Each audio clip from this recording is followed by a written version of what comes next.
Jesus is risen. Jesus is alive. Hallelujah. Indeed, as the responsorial psalm says, this is the day that the Lord has made. Let us rejoice and be glad. But why do we rejoice today? We rejoice because our faith in Jesus has been vindicated.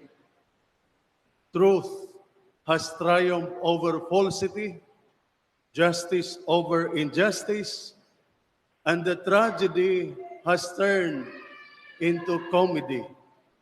That the events that we have commemorated in these last few days, especially on Good Friday, were just like one of the episodes of the Superman movies. First, we see an innocent and helpless victim who is being attacked, robbed, kidnapped, and tortured by a wicked assailant. And we feel so bad seeing the bad guy triumph.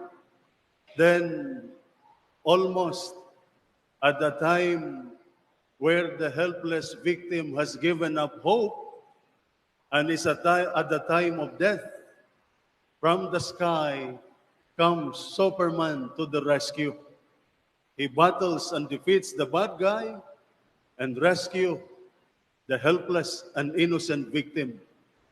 And we feel happy inside for the triumph of justice. The story of the suffering and death of Jesus on Good Friday is the story of the triumph of falsity over truth, injustice over justice, evil over goodness. That Jesus was falsely charged of the crime. He was charged of the crimes he did not commit. He was unjustly condemned and sentenced to a death he did not deserve. His good friend betrayed him. His trusted companions abandoned and deserted him. His number one man denied him.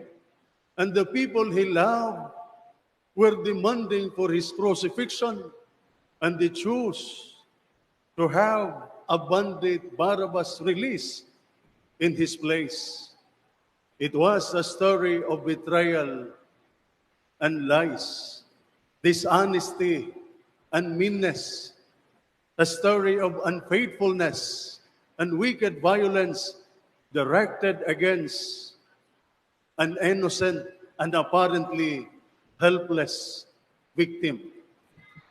And this has occurred on Good Friday when we see Jesus scourged, mocked, and led on the death march, nailed on the cross, where he dies a few hours later and hastily buried in the tomb.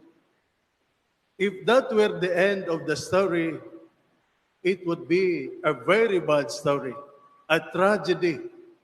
But thanks be to God, it is not. That death is not the end of the story. There is one more chapter, and this is the most important one, because as the saying goes, those who laugh last, laugh best.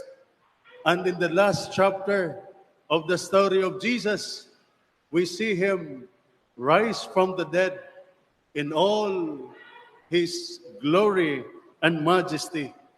That Jesus is vindicated. His enemies are shamed and confused. Jesus regains his eternal glory with the Father. That Jesus is the Lord who will prevail over all mankind. His enemies are included. And for us, and for his embattled followers, this is good news. Indeed, it is good news to know that truth is immortal. We can suppress truth. We can accuse it of being lie, of being a lie. We can condemn it, torture it, kill it, and bury it in the grave.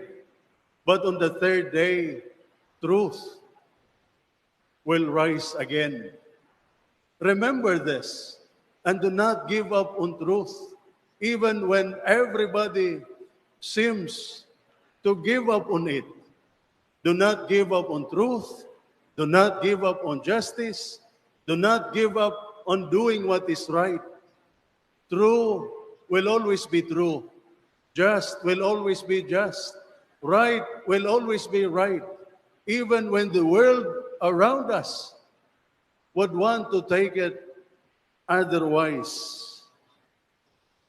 And we must learn to believe in the sun, even when the sun is not shining, knowing that by and by it will shine again. It is really the end of the story that matters. It is how the story ended that counts. That is why the church is inviting us all to rejoice and be glad, even when we have gone through difficult, very difficult times, through betrayal, unjust discrimination, lies, misrepresentation, or even when the enemy seems to be winning in the battle in our life. Today, Christ has won, and we know that with Him, we will overcome. We know that in Jesus, we too will win.